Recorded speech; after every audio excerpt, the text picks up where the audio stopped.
নারীর চরণে পড়তে হবে পুরুষকে একদিন। তার স্যাম্পেল অনেক আগে থেকেই দেখানো হয়েছে। কালির তলে শিব চিত হয়ে পড়ে আছে।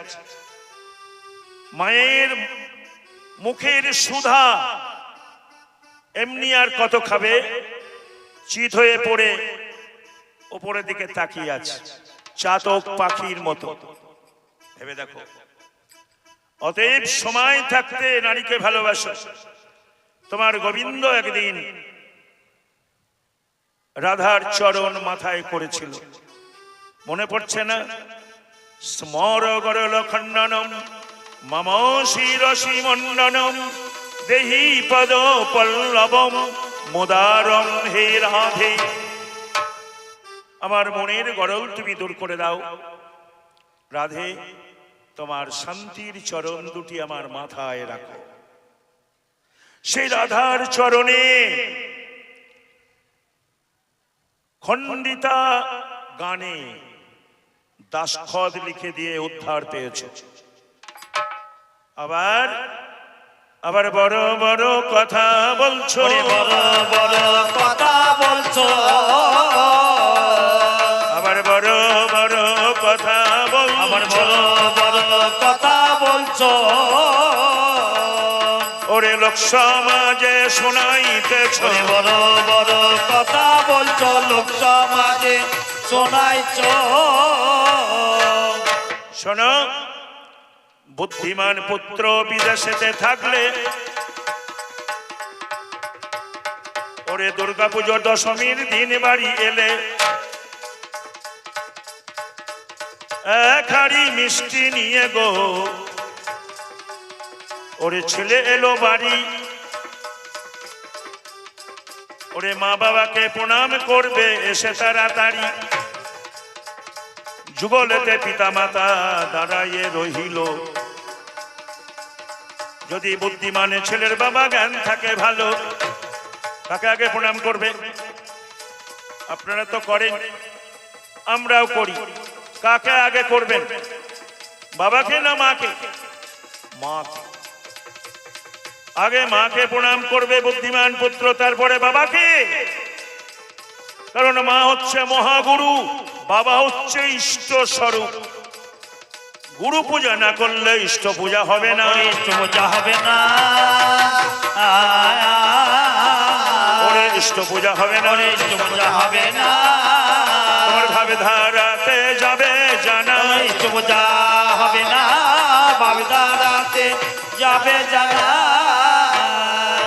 হ্যাঁ, জগতে যত সাধুকুল আছে সব আমার পোশাক পরে থাকে। তারা কণ্ঠে তুলসী দেবীর মালা, তুলসী তো আর বেটা ছেলে নয়, হরি কাঠের মালা, তুলসী কাঠের মালা। তুলসী গাছের তলাতেই শেষ দিনে শুতে হবে চিত হয়ে। তুলসী পাতা চন্দন দিয়ে চোখে দিয়ে দেবে, মাথায় দিয়ে দেবে, বুকে দিয়ে দেবে। ভাবো তো, তুলসী তলায় শুতে হবে। দাদর সঙ্গে তিলক কাটে বৈষ্ণবরা, তিলক কোথায় পেয়েছে বলো? গোপী পদ রেণু থেকে তিলকের জন্ম হয়েছে, মধুময় বৃন্দাবনে। ভাবতে হবে, এই মধুময় বৃন্দাবনে গোবিন্দ লীলা করলেন। বৃন্দাবনটা সৃষ্টি করেছে কে? এটা তুমি জানো না, এটা তুমি জানো না, এটা তুমি জানো না, এটা তুমি জানো না। করে যাব বরেণ না, এটা তুমি জানো না, করে যাব বরেণ না। ওরে কেদার রাজার কন্যা গো, তার বৃন্দা দেবী নাম। ওরে বড় ভক্তিমতী নারী তোমায় জানালাম। মধুময় ব্রজ ধামে গো তপস্যাতে গেল। 10,000 বছর আমার তপ করেছিল। একদিন ভগবান কৃষ্ণ ওরে দেখা দিলেন তারে, এখানে বসে কি করছো বৃন্দা জঙ্গলের ভিতরে? বৃন্দা বলছো আমি তপস্যা করছি তোমাকে পাবার জন্যে। বলল বৃন্দা, আর তোমাকে তপস্যা করতে হবে না, তোমার এই সাধন লব্ধ বনানীতে আমি লীলা করব, 11 বছর ধরে লীলা করব। এটার নাম হবে তোমার নাম অনুসারে বৃন্দারবন। সেই বৃন্দারবনে 64 রসের 64 লীলা সম্পাদিত করেছেন গোবিন্দ। সেখানে প্রকৃতি বেশি ছিল, প্রকৃতিকে নিয়ে লীলা বেশি হয়েছে, এগুলো আপনারা জানেন। নৌকা বিলাস লীলা, দান লীলা, মান লীলা, রাস লীলা, এগুলো সব প্রকৃতিকে নিয়ে হয়েছে। তাহলে সেই প্রকৃতির নিন্দা তুমি কোন মুখে করো? প্রত্যেকটা পুরুষ ভিখারি নারীর কাছে, যতই রোজগার করো বাড়ি গিয়ে স্নান করে বলতে হবে, আগো ভোলার মা দুটো ভাত দাও, ভিক্ষা চাইতে। ভাত দিয়ে বললাম, বাকি জিনিসগুলাও পেতে গেলে ভিক্ষা চাইতে হবে। যেটাই তোমার ইচ্ছা হবে দাও। নারীর কাছে পুরুষ চিরদিনই ভিখারি, চিরদিন ভিখারি, ওরে চিরদিনই ভিখারি, চিরদিন ভিখারি।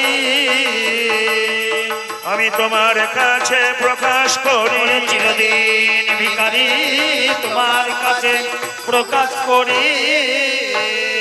মায়ের মতো মমতাময়ী পৃথিবীতে কে আছে বলো? মায়ের উদরে জীব সিঙ্গার পরশে,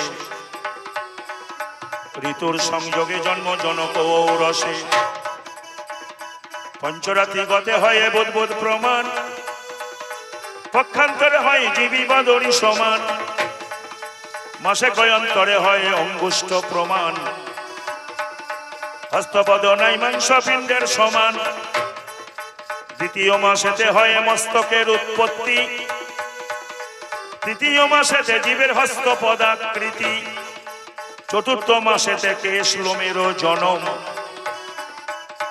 ওরে পঞ্চম মাসেতে তনু বাড়ে ক্রমে ক্রম, ষষ্ঠ মাসে ভ্রমে জীবী মায়েরই উদরে, চতুর্দিকে ঘোর অগ্নি নড়াচড়া করে, সপ্তম মাসেতে জীবী নানা ক্লেশে রয়, ক্ষণেক চৈতন্য পেয়ে উদরে ভ্রময়, অষ্টম মাস যখন পদার্পণ হলো, ভগবান কৃষ্ণময়ের গর্ভে চলে গেল, ওরে গর্ভস্থ জীবে আমার দেখা দিলেন তারে, জ্ঞান দান করেছিলেন মহাজনে বলে। এইভাবে 10 মাস অবধি যে গেল, প্রসব হওয়া মাত্র বাবা কেঁদে ফেলেছিল, মহামায়া জ্ঞানটাকে করিল হরণ, ওরে মোয়া বলে কেঁদেছিল, বললেন মহাজন। এই মায়া ভগবান শ্রীমদ্ ভগবত গীতার 9ম অধ্যায়ে বললেন, দৈবীচ্ছেষা গুণময়ী মম মায়া দুরত্যয়া মমেব যে প্রপদ্যন্তে মায়া মেতামে তরন্তিতে। 9ম অধ্যায়ের শ্লোক। 3টে মায়া সৃষ্টি হয়েছে। ভগবানের কৃষ্ণের দেহটা 3টে শক্তিতে, 3টে শক্তির সমষ্টি রূপ হচ্ছে কৃষ্ণ। একটা হচ্ছে ইচ্ছা শক্তি, একটা হচ্ছে ক্রিয়া শক্তি, আর একটা হচ্ছে জ্ঞান শক্তি। ভেবে দেখো, জ্ঞান শক্তি রূপে সরস্বতী, ক্রিয়া শক্তি রূপে লক্ষ্মী দেবী, ইচ্ছা শক্তি রূপে মহাকালিকা। ভেবে দেখো, এই 3টে শক্তির সমষ্টি রূপই হচ্ছে গোবিন্দ। এই 3টে শক্তিকে বলা হয় সৎ চিৎ আনন্দ। এই জন্য গোবিন্দের গোঁফ নেই, দেখবেন কৃষ্ণের ছবিতে গোঁফের চিহ্ন পাওয়া যাবে না। কেন? প্রকৃতি ভাবাপন্ন। হ্যাঁ, এই জন্য বলেছে প্রকৃতি হইয়া করো প্রকৃতির সঙ্গ, দিনে দিনে বাড়িবে তোমার প্রেমের তরঙ্গ। প্রেমের তরঙ্গ, প্রেমের তরঙ্গ, প্রেমের তরঙ্গ, ওরে করো তুমি যত রঙ্গ। প্রেমের তরঙ্গ করো তুমি যত রঙ্গ। এই জন্য ঠাকুর রামকৃষ্ণকে এক ভক্ত বললেন, ঠাকুর অনেক নারী আমার পিছনে লাগে, তো আমি লজ্জা কিছু বলতে পারি না, নারী বশ করার একটা মন্ত্র শিখিয়ে দেবা? বললো, আরে নারী বশ করবি? হ্যাঁ, নারী যখন তোর দিকে তাকাবে তুই বলবি মা, কিছু বলবে, এই মা বলবি আগে, দেখবি আর তাকাবে না। এই তোকে মন্ত্র শিখিয়ে দিলাম। এই মা ডাক হচ্ছে পৃথিবীর শ্রেষ্ঠ ডাক, যার মা নাই তার গা নাই। এই জন্য শাস্ত্র বলেছে, ভূমির গড়িয়সী মাতা স্বর্গাদ উচ্চতর পিতা, জননী জন্মভূমিশ্চ স্বর্গাদপি গড়িয়সী। ভূলোক ভুবনলোক স্বলোক মহলোক জনলোক তপলোক সত্যলোক, এগুলো পিতা, এর ঊর্ধ্বে মায়ের জায়গা। ভাবো তো।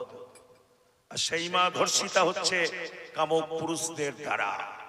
সম্মান হানি করছো তোমরা, জগৎটাকে ব্যভিচারে পরিণত করে ফেললে। তোমাদের লজ্জা হওয়া উচিত, আর হবে না। ধর্ম রক্ষা করবে, ধর্ম ধর্ম বোঝো। ধৃধাতুর মন প্রত্যয় করে ধর্ম যে ধরে রাখতে পারে।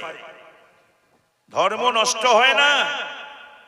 জলের ধর্ম শীতলতা, আগুনের ধর্ম পুড়িয়ে দেওয়া, বাতাসের ধর্ম শুকিয়ে দেওয়া, মাটির ধর্ম সর্বংসহা।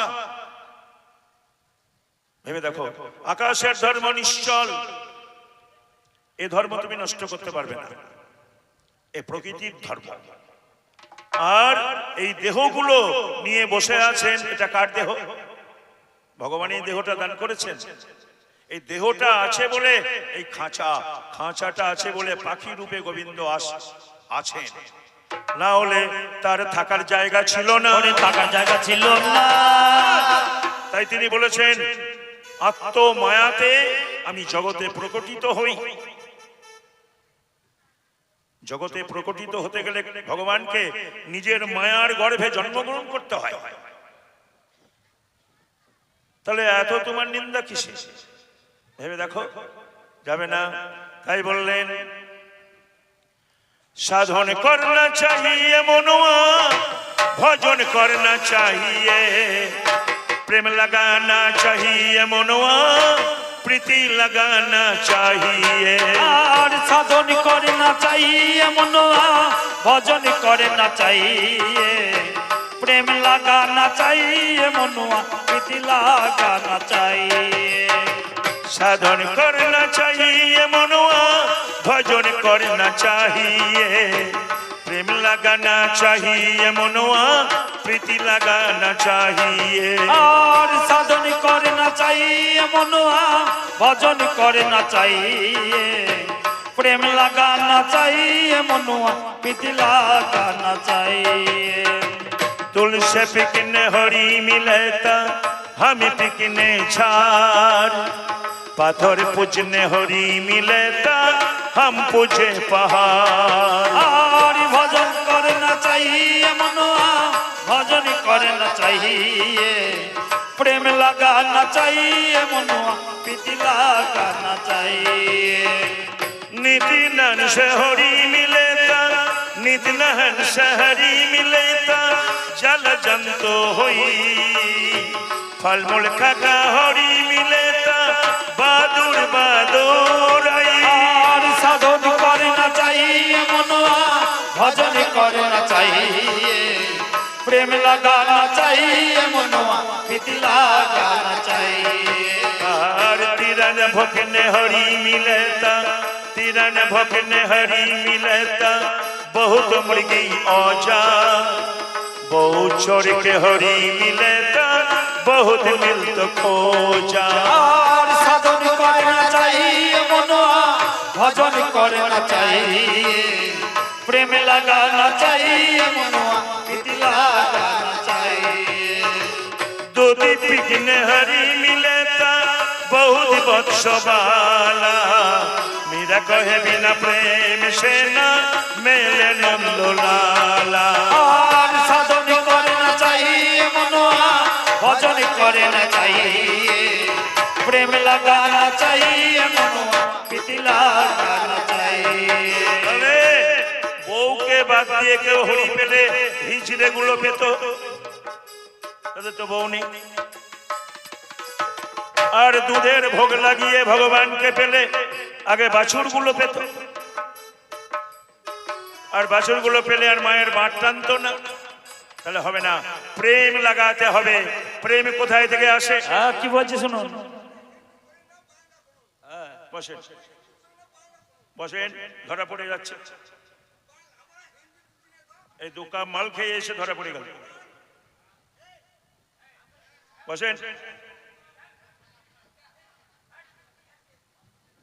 বাবা, ছাড় পোকা সব বিছানাতেই আছে। তাহলে প্রেম ছাড়া ভগবানকে পাওয়া যায় না। প্রেম কিভাবে আসে?